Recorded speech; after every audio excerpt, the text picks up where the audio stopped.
Thank you all for being here. Hello and welcome. Welcome to the first Incredibuild webinar of 2022. Happy New Year to all of you. I hope you had a great 2021, and here's to hoping for an even better 2022. My name is Jim Shilts. I am the head of community at Incredibuild. I'll be hosting the event here today. The topic is last minute game release nightmares revealed. We have four great guests from Sony Interactive Entertainment, Archetype Entertainment, Arrogant Pixel, and Proletariat. And I've had the opportunity to meet with all of them prior to today's event. And I know everyone's really going to enjoy and learn from what they have to share. So I'd like to jump straight into this. I'm going to introduce each of our guests. They're going to do a quick intro of themselves, and they're going to share their stories. As they're speaking, if you have any questions or comments, please don't hesitate to drop them into the Q&A or into the chat. We'll monitor that for them. And if you have something to add, or if you have your own story, let us know by raising your hand or put that into chat as well. At the end of all the stories, we'll have time. We can pull you off of mute if you have something that you'd like to share as well. That would be great. Avida, I'm going to ask you to start first. But before you start, if you would take a moment just to introduce yourself, who you are, where you work, what you do, any other interesting tidbits you'd like to add, and then jump into your story. Hey, hello, everyone. My name is Avida Michaud. I am the Director of Engineering for the Core Tech Department at Proletariat, Inc. We are a small studio, I guess small as 100-ish. So not so small, but studio in Boston. We are full remote still. And let's see, an interesting tidbit is, I guess I've been in the game industry for about 20 years now. Claim to fames are all the Rock Band series, previous company. Love those games, by the way. Yeah, they did pretty good. So go right into my story. Spellbreak is the title that Proletariat released in September 2020. We actually had the lovely experience to ship a cross-platform, cross-progression title during pandemic. We immediately switched over to remote about March of 2020, and throughout the summer, spring and summer, we prepped for release. And Spellbreak launched on September 3rd of 2020. It was very successful. We had a great CCU hit. Lots of marketing went into that. And September 4th, actually a day later, we had a nice issue pop up. We had a DDoS attack for our game server hosts. And it was a global DDoS attack, but it happened to hit the network traffic for our game servers. And so no players could get into any matches. And this is literally 24 hours later after we launched.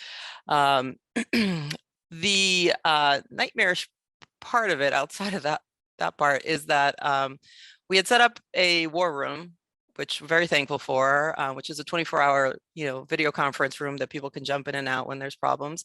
We had 12-hour shifts for engineers and AWS and some other of our partners to come in to just monitor how we're doing.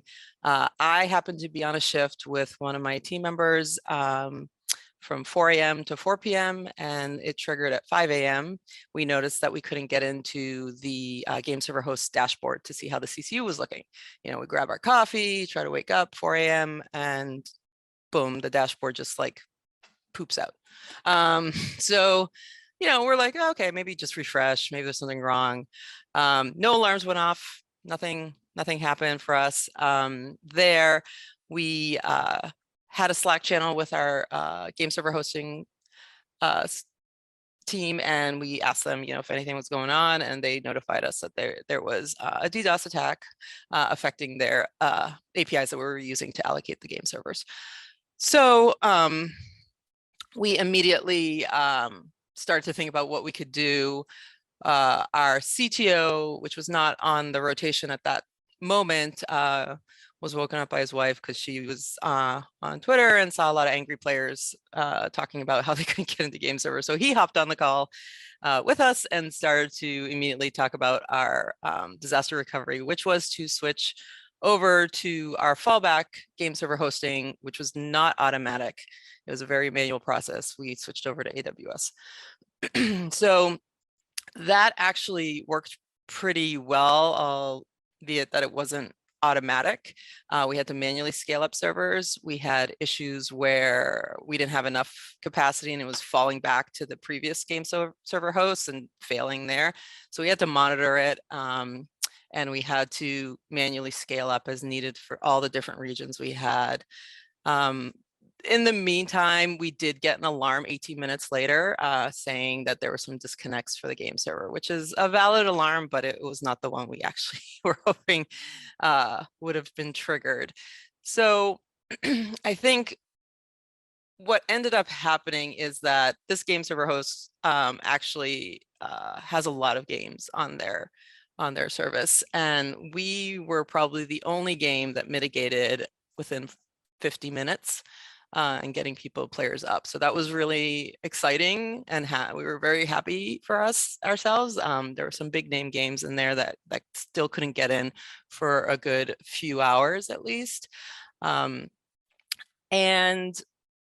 what ended up happening is that we would just, monitor how the usage was. We'd have to roll out fixes for some of our application servers in order to be able to actually disable that game server host that was problematic, that had the DDoS attack. So there wasn't a lot of things in place that worked really well. We were able to go into the AWS console and manually scale up. So that was probably the only thing that actually worked really well for us. And we were very lucky it did. The thing to take away from this is that we did a pre-mort 3 days before our launch. Highly recommend it. Absolutely 100%. We actually talked about, oh yeah, we have this fallback. We should try and see if it still works. Knock on wood, it shouldn't happen, whatever. We tried it a day before, it worked. And, we were like, great, all right. And then next thing you know, 24 hours later, we had to use it. So it was really important. And we were very thankful that we had done that, because we probably would have been guessing if that would have worked. And you don't want to be in a situation where you're actually in production and you're trying to set something like that up. So let's see. I think the total incident took about a full 24 hours to end, but our mitigation finished about 49 minutes into it. So we were really psyched. Awesome. Thank you, Avida. Any specific lessons learned, you think, from the whole thing as well? Like what was, you think, your biggest takeaway from that experience? We definitely needed to revisit our alarms and see what would have helped us catch this sooner, because we had active monitoring, right? You usually don't have 24/7 eyes on it. We happened to be doing it because we were in launch window. I think that is an important thing to visit. Testing them, testing your fallbacks is really important. Having a pre-mort, highly recommend, like I said, and seeing if there is a way that you can have a lot of automatic scaling set up, especially if you're unsure of how your traffic is going to be. And we were still learning at that point how it was going to go. There's 200 servers in US East enough at 4 a.m. or 5 a.m. It wasn't. So we had to bump it up a little bit more manually. But those are the big ones, I would say. How long ago was this incident? This was over 2 years ago, September 2020. Okay. Cool. Well, awesome. Well, thank you for reliving that with all of us. And we really appreciate it. I don't see any questions or comments in the chat, but again, if any of our guests do have questions or comments or anything, please feel free to drop them into the chat. Somebody did say something, our intelligent rerouting of issues, cool point, or intelligent reroute, yeah. So yeah, great point there. But yeah, if anyone has any other things to share, please feel free to drop them in there, and we'll leave some time at the end too for more Q&A for all of our storytellers here today. And then again, for anyone who would like to share a story to come off of mute as well. Thank you again, Avida. You are now off the hook. Now you get to just enjoy everyone else's pain for the rest of the webinar. All right, next up is our friend Leonard. Hello, Leonard. I've known Leonard. I was trying to think, Leonard, it's been 8 years or so. It's been a while. Yeah. So Leonard Quam is with Archetype Entertainment out of Austin, Texas. And Leonard, again, if you wouldn't mind just taking a moment to introduce yourself at the beginning of your story, and then you can jump right into it. Yep, sure. So yeah, Leonard Quam, Director of Tech Ops here at Archetype Entertainment. We're a new studio in Austin that's part of Wizards of the Coast. I've actually been in the game industry now for about 36 years. I started in paper gaming. And the earliest online game that I worked on was back in 1991, 1992 on the Prodigy Online service. And back in those days, it was basically the Sabre airline reservation system that you ran on. It was just kind of hot rodded for an online service. And we would deliver our code and assets and game updates via 2400 baud modem. So going from there to basically deploying infrastructure for games that support million plus players in public clouds, 30 some years later. So I've seen a lot of bad over those years, as you'd probably expect, but also seen a lot of great too. So I'm going to go and share a little presentation here. So what I was going to talk about was basically for the previous 10 years, from 2010 to early 2020, I worked at BioWare here in Austin, Texas. And at the early part of that stint, we released Star Wars: The Old Republic, a MMO. And towards the end of my stint at BioWare, we released a game called Anthem. And wanted to basically look and compare and contrast the huge differences in how two games that were essentially built for around the same size audience, built to scale to the same level.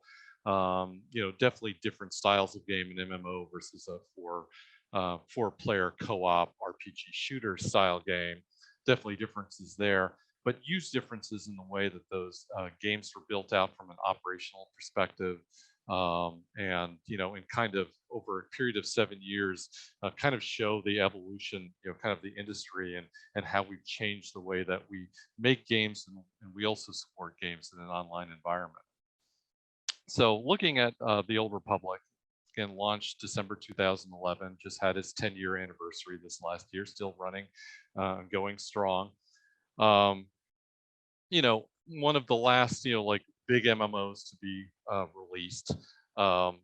And certainly, a lot of architectural decisions made and based around, what had worked for MMOs in the past, but also attempt to do a lot of, kind of new things and interesting things, that were, kind of cutting edge, in that time frame, but still very much an old, kind of operational,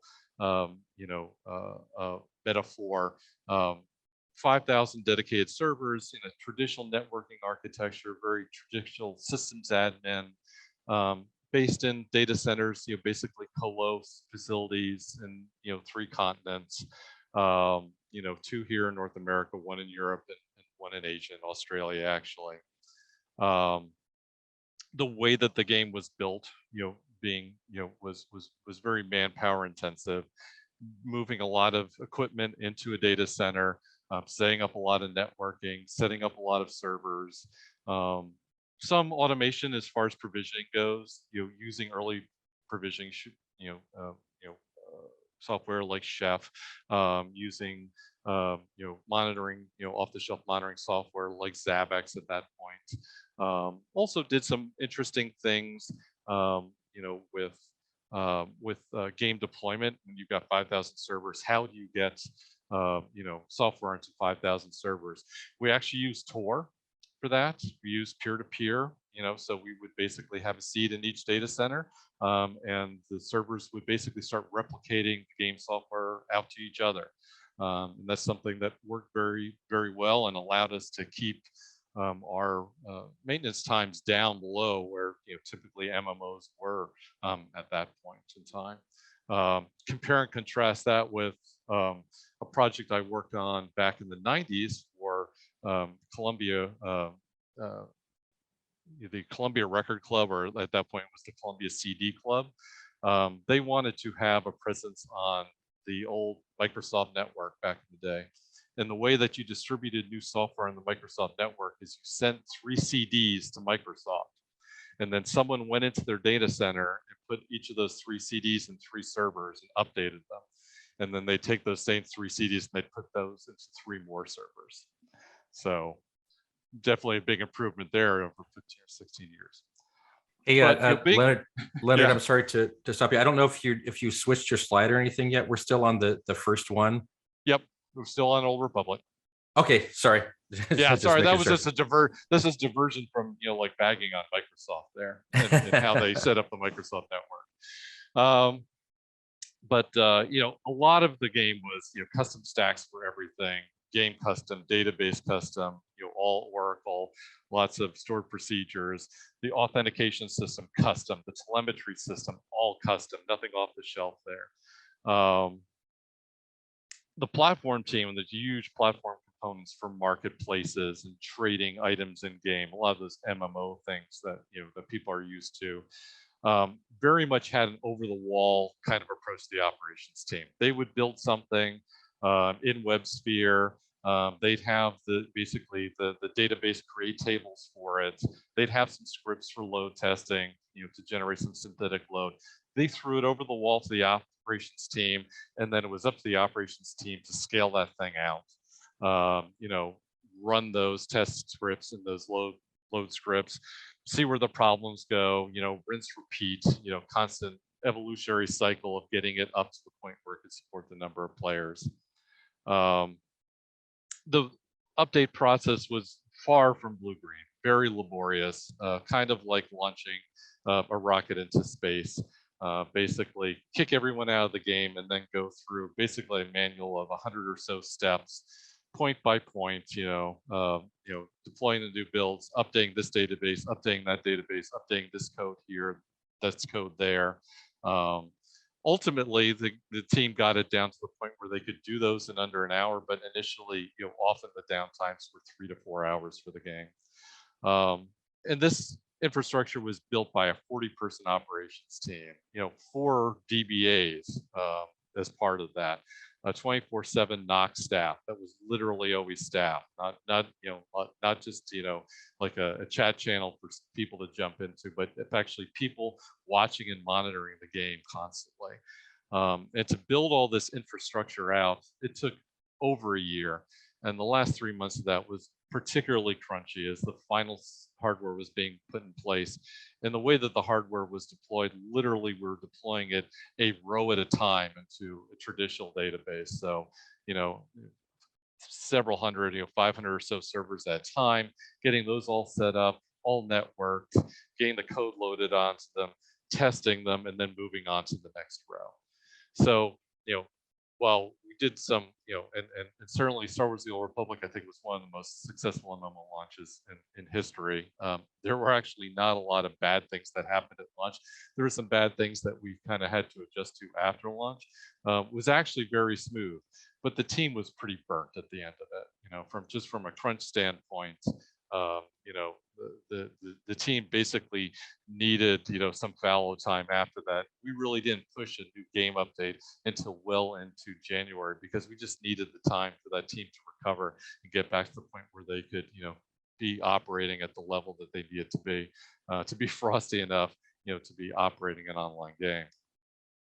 So compare that with Anthem. We're about 7 years later, February 2019. Anthem, about 7 years later, completely different metaphor. You know, gone are dedicated servers. Gone is any notion of co-location. Everything is AWS.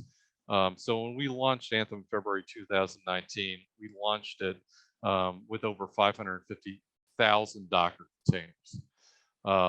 All the software services for that game servers, platform servers, everything was basically software defined. We deployed game servers across 27 AWS availability zones across the world. I think we were using up almost all the C5 instances that Amazon had at that point. We also made extensive use of AWS services for all the stacks, you know, over 30 plus services for everything from ECS to Lambda to Redshift to Firehose. basically everything was built around AWS services. And the platform team, rather than the previous, kind of like throw it over the wall, the ops team, hey, stand it up, guys, see how this works. The platform team was basically doing and following pure DevOps principles. That at that point, that team was, like had more AWS credentials, than I think I've ever seen on a team up to that point. They would build it, they would test it, they would scale it. And basically all the ops team had to do was just maintain, the Git repository with the software's infrastructure as code, for the various services.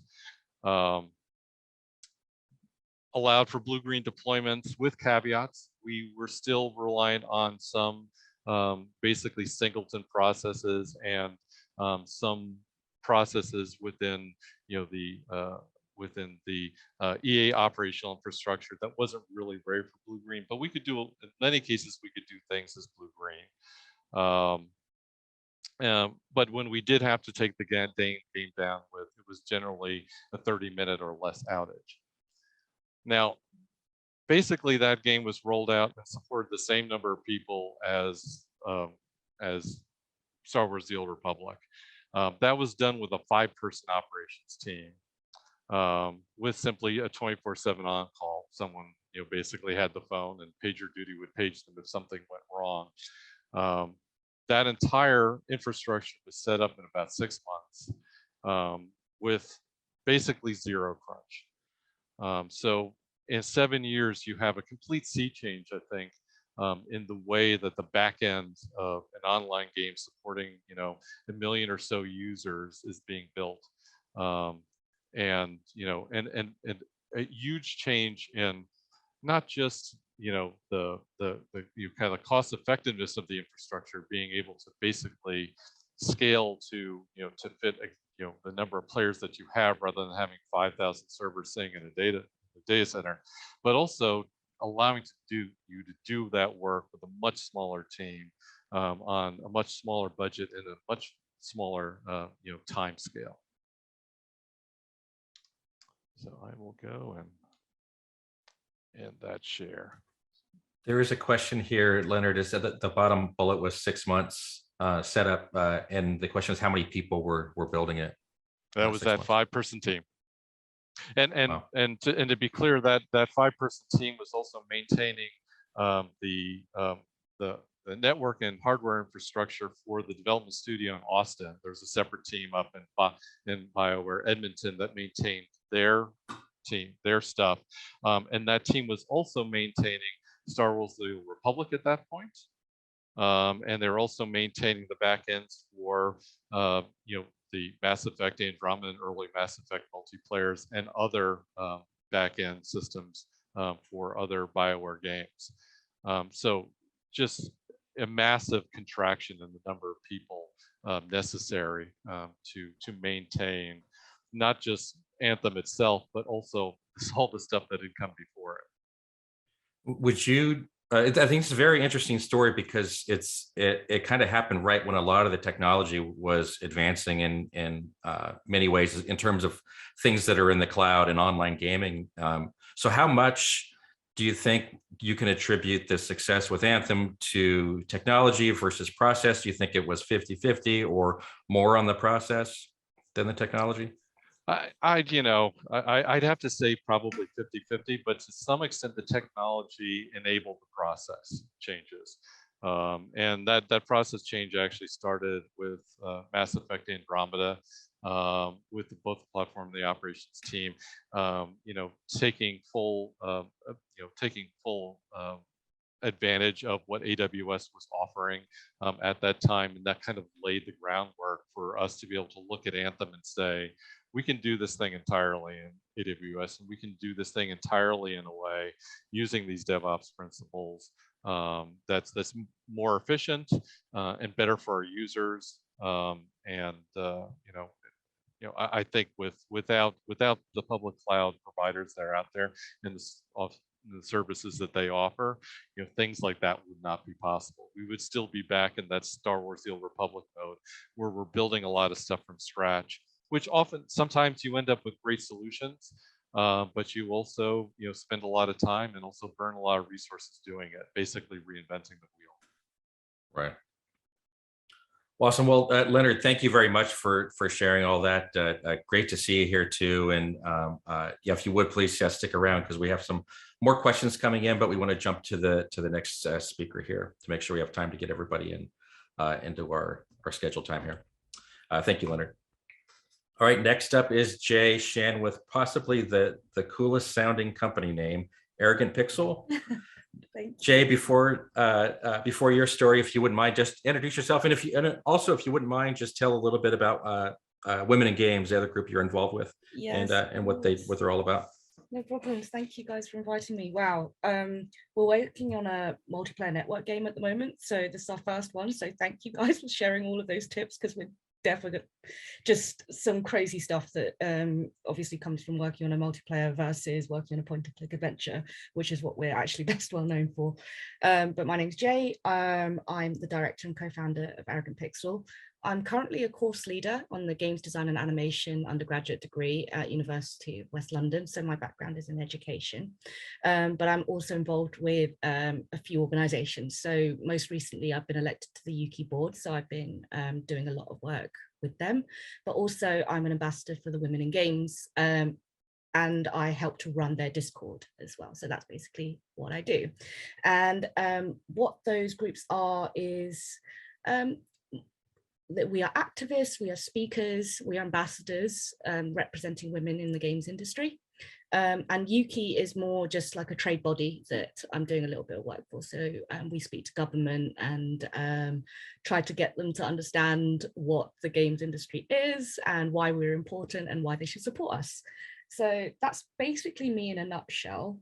So Arrogant Pixel is, we've formed this informally in 2012 and incorporated like properly in 2015. So it's a fairly young studio that we've been going, I say we've been going for a few years, but like in terms of the products that we make, we've only managed to push out 2 games and they're all in the same sort of game series. We're best known for releasing The Tale of Doris and the Dragon. It's a point-and-click adventure game series that proved really popular on indie portals such as Newgrounds and Congregate in 2015. So from that, we basically created episode 1, which was basically a fully voice-acted version of that original demo that we put out. And then our latest game is episode 2, which was basically like a bigger, beefier next episode, just a follow-on from episode 1. But today, Avida, you're saying that your studio's small, then mine must be absolutely microscopic because we've only got 8 team members as an indie studio. But our mission is to kind of deliver unexpected and genre-subverting experiences with a lot of heart. That's basically what we would like to do. So in terms of our nightmare, is probably less technical because, again, a point-and-click adventure isn't like a networked game. We didn't have to worry about servers or anything like that. So episode 1, no, sorry, the demo, the original demo went really smoothly. We just threw it up on Newgrounds, didn't expect it to do, anything really, and it blew up overnight. That was great. The episode 1 went off without a hitch as well. We sort of hired a really good PR agency. We sort of broke even, which was great, in terms of like a first game release. So we're really, really chuffed with that.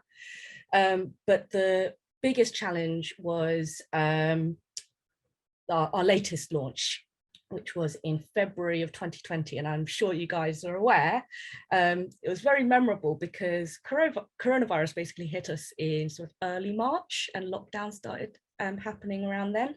And a lot of people would say, Jay, that's brilliant timing. What are you talking about? You've got a captive audience, it's a video game, what's the problem? Well, the problem was more of like the content of our game. So the video game, The Tale of Doris and the Dragon, is about an elderly lady who passes away, and this is her journey through the underworld. So at that point, we had taken on a new PR agency that was helping us, with marketing for the game. But halfway through, we got a little bit stuck because we had this emergency discussion as to whether, is this in good taste to be promoting a game about a dead elderly lady, at a point where, people were losing, loved ones and things like that. So we had to kind of pull the plug on everything that we're doing, just step back a minute, see if there was a way that we could sort of relaunch it. But as you guys know, there's only really one chance that you have to sort of launch a game. So the timing was just really bad, and nobody could have predicted that coronavirus would hit you so hard. So I think that we bodied it quite well. I mean, we didn't have like the big major launch that we wanted initially. The game did okay, but we could have done better. Obviously, if coronavirus hadn't hit us and we were able to go ahead with our plans, we were able to attend all the festivals that we wanted to attend. But in hindsight, I think that the great thing about working for Arrogant Pixel, and for me, especially in being in control of an indie studio, is that I've got 100% control over the company, which means that all of the games that we make, they don't, as long as the company can keep going, even if we did have like a little bit of a flop, then that's okay with me, because what's more important to me is that the company stays alive to make more games in the future, which is why we do a lot of outsourcing work as well. A lot of I have got a day job as well in terms of like teaching at the university. So as long as we are together as a group and people trust us to finish and deliver product, then that's okay with me for the moment. Right now, what has happened is that we found that we are basically ready to take on bigger projects. So what we're doing is we're pivoting to something a little bit more, how do I say it, mainstream, for our next project. So we're pitching for funding at the moment, but that's been our journey so far. I couldn't say that I've worked on like huge projects, like yourself, Leonard, or you, Avida, and even you, Eric, as well. But it means that, I've got all of that to come, hopefully, fingers crossed. But it's been a really, really interesting experience because, again, technical challenges absolutely is something that I feel like we were prepared for. We bug tested all the way to the end. We were really, really on it in terms of trying to provide a really good user experience. So I would say that anybody that downloaded the game on day one, they would be really happy with the experience. It was just really unfortunate, the nature of the pandemic and the way that we couldn't roll out the marketing the way that we wanted it to. So that's my story. Thank you, Jay, for sharing all that. Yeah, and I thought that was, when we talked last week, I thought that was really interesting because we compared it to, I was thinking of something like Animal Crossing, which landed right when the pandemic started, and everyone was playing that game. They had nothing else to do. But yeah, I think that the content does make a difference. And I don't know if it really would have, been in bad taste or anything like that. But yeah, these are things you have to be concerned about. Yeah, I think morally that was the issue. I think half of the company were like, look, it might be like a healing process. Obviously, the reason why we created the game in the first place was it was a cathartic experience for us. So Doris in the game was actually the co-founder's grandmother. So the reason why we created the game was as a homage to her. So it was a way of us sort of dealing with that loss. So in a way, well, like I said, it was very much split down the middle. Half of the company really wanted to just go ahead with, our original plan. And the other half were thinking, this is really in poor taste. It feels really icky, trying to get some money out of this. And like, obviously we weren't going to like use coronavirus as like a way to sell the game. And it was very difficult for us, especially when we didn't have experienced marketing people in the company, experienced business development. We were just kind of making it up as we go along. We're just game developers at the end of the day. And the PR company also had never experienced something like this as well. So they didn't have a lot of advice for us. And, that was basically how it ended up. Yeah. Right. Well, cool. Thank you. Thank you very much for sharing that with everyone, Jay. And Yeah, and thank you for everything you do and all the other groups you're involved with. And if you don't mind too, just stick around and we'll have some open Q&A here for all of our panelists at the end of the final talk. Thank you. All right, next up is Eric Krauss. Eric works with Sony Interactive Entertainment, or SIE, out of San Diego. Eric, I've known for quite a while as well. Really good to see you, Eric, and we should be able to see each other in person here very soon. But if you don't mind, again, just take a minute to introduce yourself here before you jump into the story of your experience there at SIE. Sure, thanks, Jim. So Eric Krauss, Senior Engineering Manager, Sony Interactive Entertainment, working for the PlayStation Network. Right now, I work on the service platform for accounts domain. Worked here for about 3 years. Started actually in the commerce fraud space, so running fraud and risk services, which is a really interesting story all on its own. But I've been in the industry around 25 years. A lot of my experience is in financial services, but specializing in API management and DevOps, and just love technology.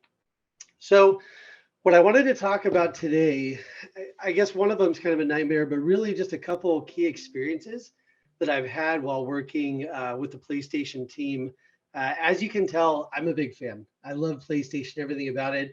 I've had every single console, growing up, and I've been on the system for quite a while. So the first story comes the second day that I was working for PlayStation Network. And it's a little story of how we were doing our release management. And that kind of brings us to the nightmare, quote unquote, story of recent.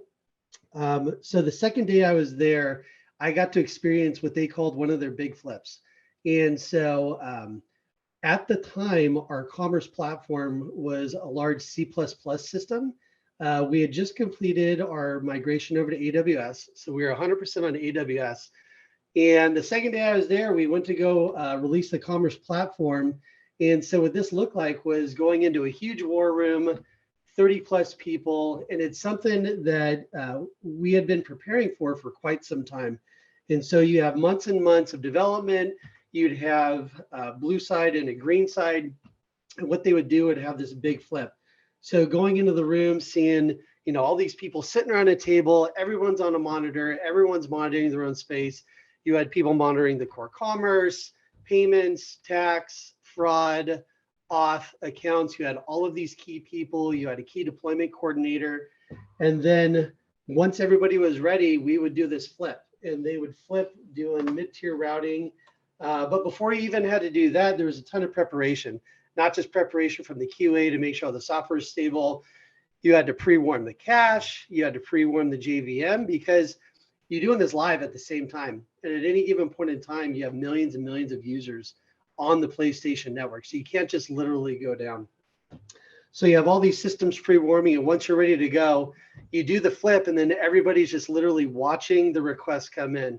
And the big fan moment of mine was right when we flipped, we have these PS4 dev boxes hooked up and PS3 boxes hooked up. And literally, as you flip, people log onto the PS4 consoles and try to log in. Okay, I can get in. Try to do something with your account. Try to purchase something. Try to buy some in-game cash. Try to buy some content on Gran Turismo. And so it was just very cool, very awesome moment. I joined at kind of the end of that, so I got to experience a couple of the flips. But it was very cool. And I think one of the things that the team was really good at was preparation. And if there were issues, we would roll forward with it. We wouldn't, to roll back was kind of a big deal. So that was kind of one of the first experiences I had. And over the last 3 years, we've had this journey getting out of C++, going into Java microservices, going into distributed systems, and maturing our DevOps CI/CD pipeline. And so what you see now is more of a release when ready, right? We develop systems, we do it sprint-based. When we're ready to go, we go. We release all the time. And you would never know it because the system is, we have a really high resiliency, really high uptime, but we're releasing, 10, 20, 30 times a week.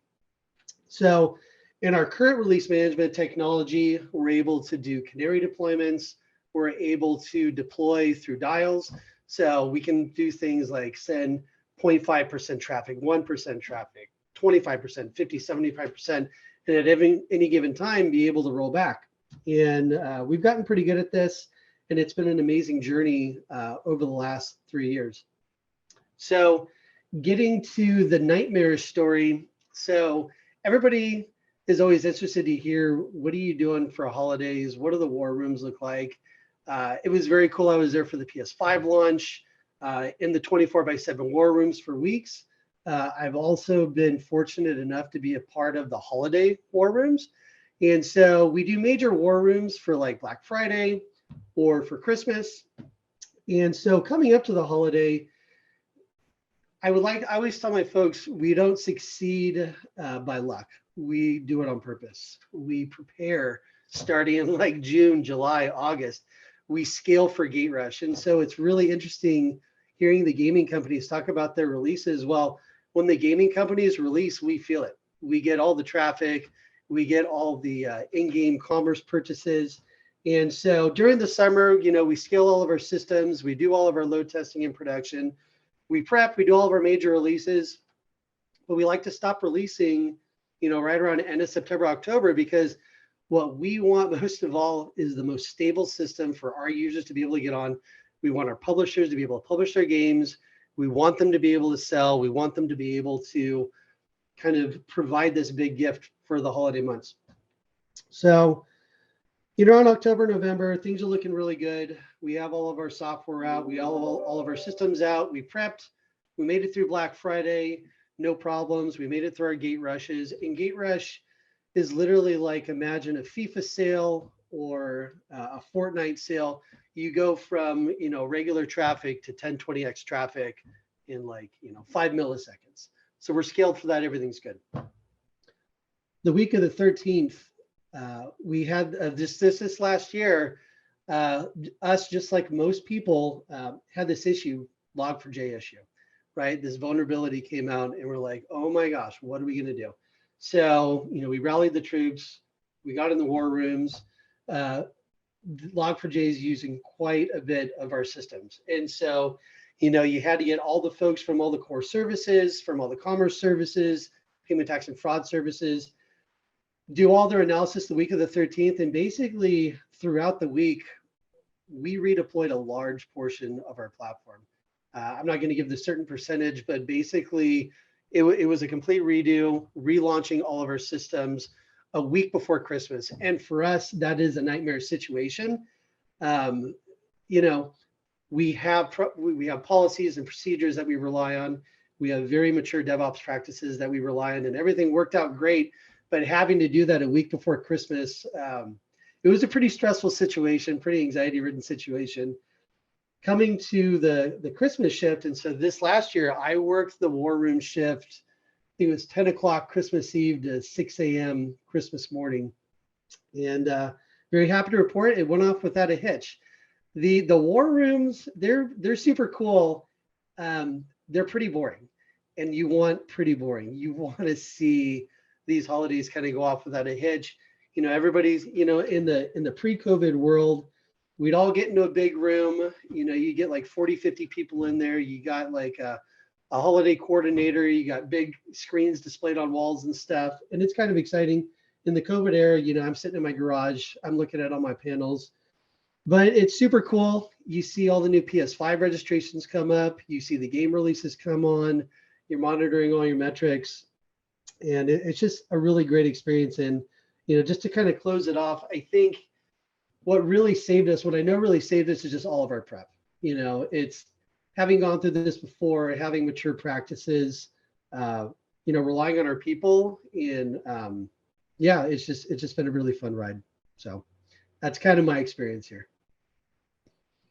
Thank you, Eric. Yeah, that's it. I love hearing you talk about that. And I've talked to you and other people at Sony for many years and kind of seen you guys fully embrace the cloud and microservices. And really, I don't know how, when you're operating at that kind of scale, you could do it without embracing those technologies, right? And going down those paths. Like Leonard was talking, if you were trying to do Star Wars: The Old Republic today, the way that you were doing it back then, it just wouldn't scale. It wouldn't be cost effective. There would be no way really make that happen. So really, it's just such a cool industry to be in. And really, I mean, gaming especially like really pushes technology and drives things forward, maybe more than anything, you know. So it's really interesting to hear those stories. And I think too, the really cool thing about today is we had people talk about various aspects of the industry that could give you nightmares, right? We heard the technical side of things, the process side, the business side of things with Jay's story, and then with the platform and all of the online aspects of the games. You want your game to be super successful, but really, if you're doing things online, the more successful it is, the more work it's going to be on the other end, or potentially, you know. So thank you all for sharing your stories. We actually have a poll. We have a couple of questions that I wanted to in the Q&A that I want to make sure that everyone in the audience heard as well. We've got some responses in the Q&A here, but I want to share them with everyone. But before we do that, we have a poll as well we want to share with everyone. Can we put the poll up? There we go. So this is the poll. Which story is going to give you nightmares tonight? And I think if you're one of our panelists, you can't actually vote on it. You would vote for your own story anyway, right? So let's see here. Is everyone able to vote on the poll?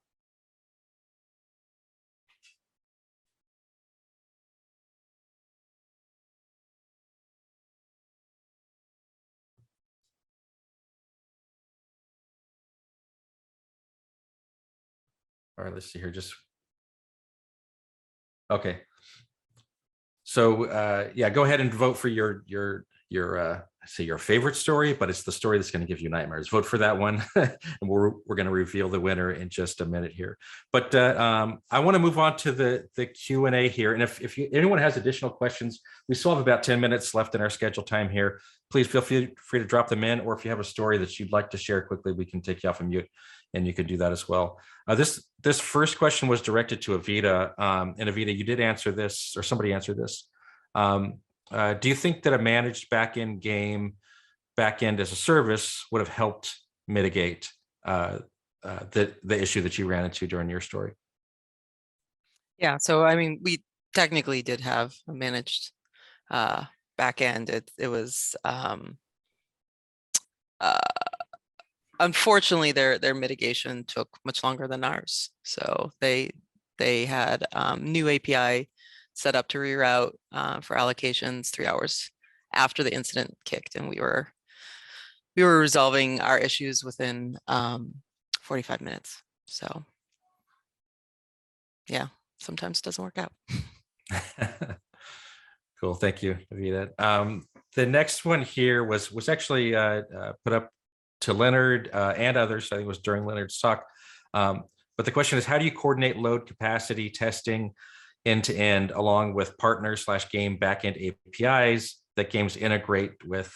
Thinking more about recent online games with real-time integrations for commerce and social features spanning multiple organizations and partners. Do you want to start with that one, Leonard? And we'll see if anyone else has anything to add. Yeah, one of the great things at EA was they actually had a launch readiness team that was a central team, and they organized load testing across not just internal EA teams, but also external teams like first parties like Sony and Microsoft when needed, as well as partners like AWS and Azure and other public clouds that we may be working with. So we actually leaned on them to do the organization, and we would work with them on scheduling for our load testing as we ramped up to launch. And they would get basically everyone on board, and we'd all get into a virtual war room, for the period of the test. And the nice thing about, honestly, using DevOps principles is that, you can ramp those things up quickly. Everyone can, be in there for an hour to 2 hours and then go back about their day at the end of it, and then, fix the things that went wrong, and then come back, in a week or two and do it all over again. Anyone else have anything to add to that? Thank you, Leonard.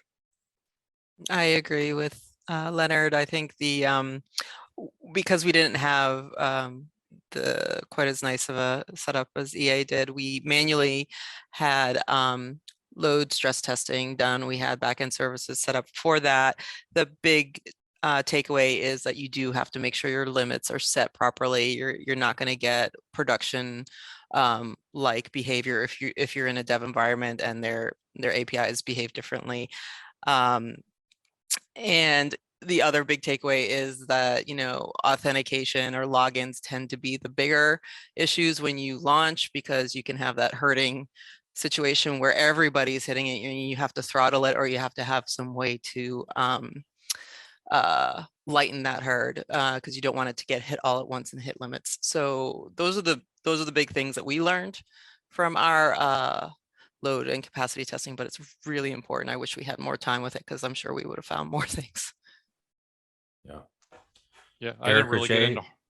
Sorry, I really didn't get into horror stories, but we had an issue with Anthem on launch where we were spamming an internal EA service, and it was because synthetic load never looks like real load. Even if you create your synthetic load from actual user interactions, ultimately when you go into like a playback situation with that, it doesn't look exactly like it's going to look like in real life. So, no launch is perfect, and things like that do happen. And you also have to be set up so that you can adjust to them. Well, Eric or Jay, anything to add to that question? I mean, in terms of any launch, I think it's always going to just be fraught with anxiety and issues and problems. Like, I don't think that I've ever launched anything in my life where everything's gone 100% to plan. So you can prepare for sure. And the more you prepare, probably like the more confident that you'll feel going in. And of course, experience will do that too. Just doing it as, over and over again will just give you that muscle memory, right? And you know how to like react to things quickly. That's probably something that we lack as like a fairly new studio with just like 2 titles under our belt. And that is our weakness, which is why we're seeking partners, to be able to help us with all of that stuff. But I think it's just prepare for the worst, and then everything else on top is a bonus. Will probably be like a good piece of advice for me, so that you don't need to be I think in terms of like launching anything new is just terrifying, so it's pretty normal to feel pretty stressed in the launch window. I think that's pretty true for everything. I don't know about you guys. I think it was George Lucas who said about film, but I think it applies somewhat here to games, that films are never finished. They're just abandoned.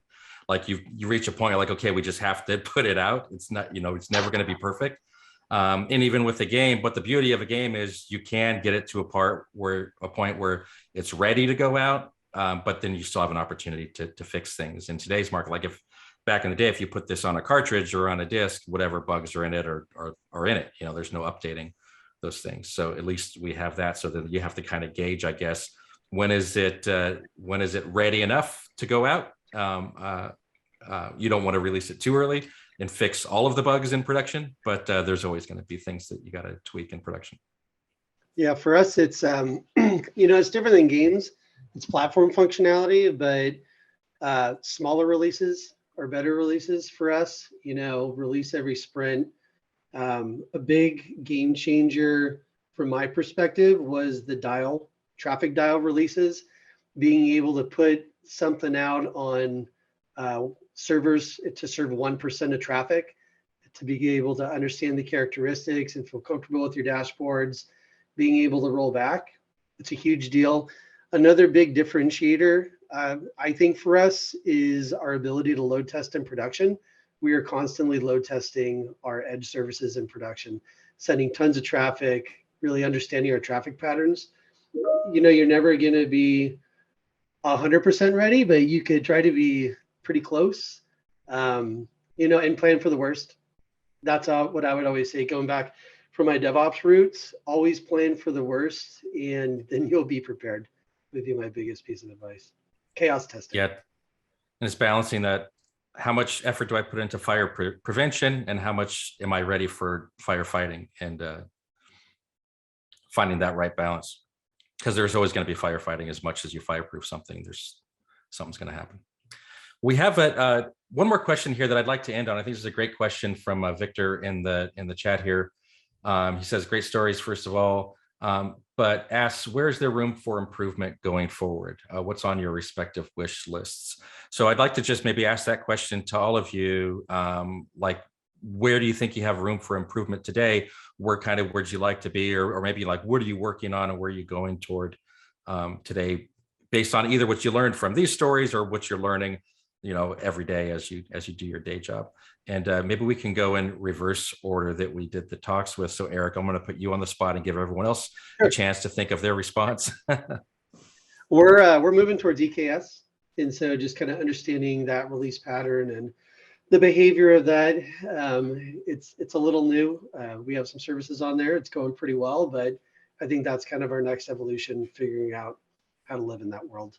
But really, it's just pulling everything out of legacy services, building microservices as much as possible, distributed systems, and being able to be agile and release whenever we're ready. Well, thanks, Eric. And Jay, how about you? I think just from hearing what you guys have been saying about your experiences on the technical side, I would say that, like, for us going forward, especially with the game that we're working on now, stress testing, all of that stuff is going to be a major priority for us, because this is going to be like our first multiplayer game, and we're very worried about all of that. So thank you for sharing all of your tips. That is definitely going on my wish list. And generally, what we could have done better for our previous game, I think that if we had like a little bit more of like a chaos scenario, obviously nobody could have predicted the coronavirus popping along, but I think that if we had taken a much more pessimistic look at it, we might have had a strategy for that, but we just didn't. I think that was probably the issue. But yeah, so that's me. Cool, thank you, Jay. And Leonard, how about you? I'd say one thing that we're still a little bit addicted to in the games business, and to Eric's point, far less so on the platform side, which is, at this point, if you're not doing microservices in the game space for, things like authentication and marketplace and whatnot, you're not doing it right. We're still addicted to singletons on the game side a little bit, and it's one of those things that's kind of like a, it's that choke point, that single point of failure or multiple single point of failures that still impact games that are being released today. We need to think about how we can get out of some of those. Cool, thank you, Leonard. And Avida, how about you? I agree with what everyone said here. I think scaling in microservices is definitely an area that we can improve on. Another area that we've looked at is actually machine learning and trying to do better detection of issues that can come up that AWS has support for. Some other services offer it too, but it's still fairly new and you need a large data set to train on. So I think those are really interesting areas to look into for games. Well, thank you, Avida, and thank you everyone for all of those final thoughts there. Really appreciate that. I would like to see the results of our poll here. Who's giving everyone nightmares tonight? Avida, you are the nightmare winner. Sorry. Have some chamomile. Relax. It's fine. It's Nothing scarier than a DDoS attack. Yeah, it was my first. It was great. That's awesome. Well, cool. I really appreciate all of you being here today. I want to thank everyone for joining the webinar today, everyone who signed up, and a special thank you, especially to our storytellers here. If anyone missed any part of this, we are going to do a little bit of editing on this and put it up on the web, and we'll share that out with everyone, so you'll be able to see that in just a few days. As far as going forward, we should be at GDC. Sorry, my little dog is barking. She knows that she senses when things are wrapping up, and then so she wants to be let out of the room. But we will be, let me just open this real quick. We're going to be at GDC, assuming everything stays open here, in a couple of months. And hopefully we can see you face to face, or more than likely mask to mask. But hope to see you all there. Thank you all for joining. Thank you again to our storytellers. This was great. We'd love to do it again. And we'll see everybody on the next webinar. Thank you, everybody.